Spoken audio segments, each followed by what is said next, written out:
এরা কিভাবে এলাকার উন্নতি করণ যায় খালে মাথার মধ্যে আমাদের যোগাযোগ করি ভাই কেমনে ইটা করো ইটা করো আমি যে একটা দল পাইছি পয়সা এই দলটা বড় বালা পাইছি এখানের মধ্যে 2-3 লাখ যদি 2 নম্বর পাইতাম তিন আমার লেগে ভর্তি নিয়ে গেল তাই লাগে একটা আত্মালি দিতে না আমার বাবার বন্ধুর পুত তাই লাগে নোমান চেয়ারম্যান কয়টা হয় 80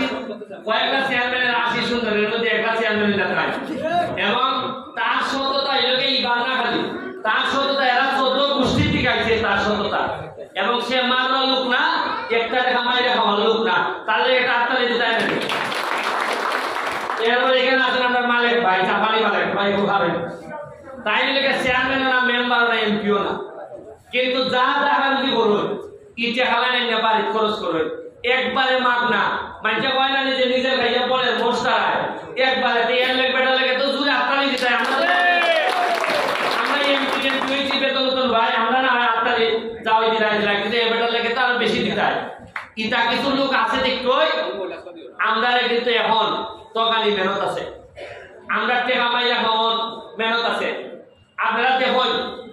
আমরা তো আমার সোনারগাঁয়ের মানুষ দুইটা কথা মন লাগে মাত্র 5.5 মাস হয়েছে আমি এমপি হয়েছি বুঝুন চাই যে 5.5 মাস হয়ে এমন কি দরকার বললো যে আমার মাইরে যাওয়া লাগবো কেড়ে আমার মৃত্যুর হুমকি দিল আমি যদি এর সাথে ম্যানেজ করে আমরা চলতাম তাহলে মারবো কিন্তু তোমরা কোনো মারবার কথা বলি মারবো তো কল করতে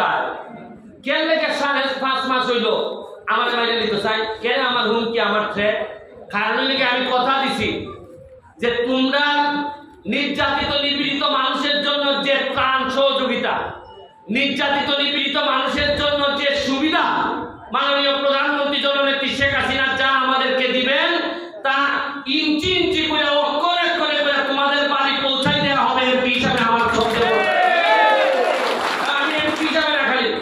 আমাদের যে দল এই যে দলটা আপনারা দেখতেছেন ভাইস চেয়ারম্যান সহ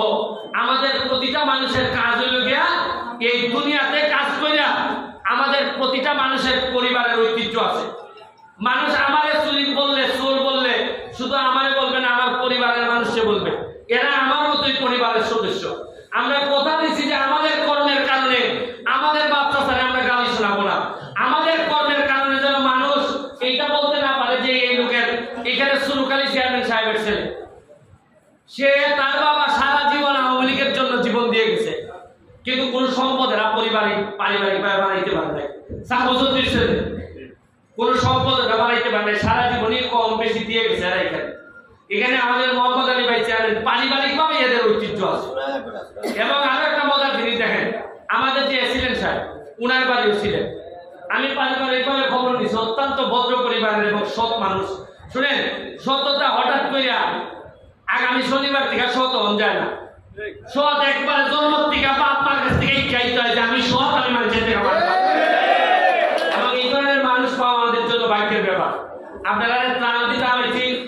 যা বার্তাছি দিতাছি আপনারা চিন্তা করতে আপনারা প্রত্যেকটা দিন ওই মন্ত্রণালয়কে বই থাকি যে আমি তা দেয় বরাদ্দ আপনারা তো এখানে নয় আমার হামিতা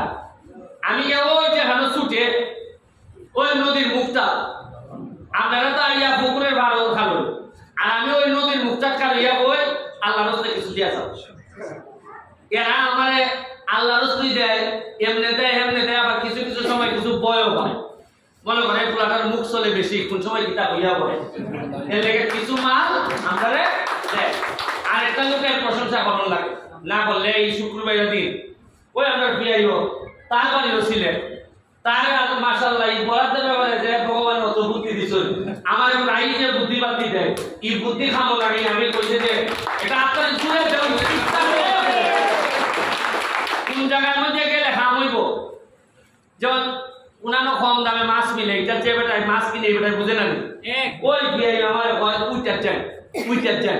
গেলে এই যে বরাদ্দ আইতাছে আপনারা আশ্চর্য হইবা পুরা আমার জানা মতে এখন পর্যন্ত সিবাইয়া আমি মনে হয় সবচেয়ে বরাদ্দ বেশি আনছি পরশু দিনও গিয়া 60টা ব্রিজ পাইছি এমডিডির 60টা ব্রিজ পাইছি আগে দিছিল 6টা এখন দিছে আরো 60টা মানে 10টা খালি গেরে গিয়া ব্রিজটা পাইছি যখন আমি গেছি গিয়া দেখি ব্রিজের লেখালেখি চলতেছে জানি লেখতা চোর তাই না আমার বেকার ব্যারিস্টার সাহেব কেমন আছেন এই আমার ব্যারিস্টার হিসেবে মানছে মোটামুটি সম্মান করে মনে করে যে এত পয়সা খান তাই না আমার বললাম যে একটা চা খাইলেন আমি বললাম ভাই সাহেব জায়গা আমি চা খাইতাম না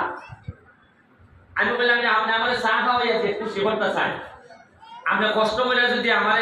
চা না খাওয়াই তো আমার প্রতি একটা মন কিতা থাকবে হারে লোকের চা খাওয়াইতে পারলাম না চা খাওয়াইতে পারলাম না তা আপনি একটা কাম করুন আমার চা খাওয়ানি লাগতো না কিন্তু আমার একটা বীজ নিয়ে কিছু বাড়াই দিতাম এই শান্তিটা আমি লয়ে যাই সাথে সাথে হইল যে একটা ওইখান থেকে কিছু বাড়াইয়া তাহলে আরো 60টা বীজ বাড়াইতো এক একটা বীজের দাম ওইটা না চাইতে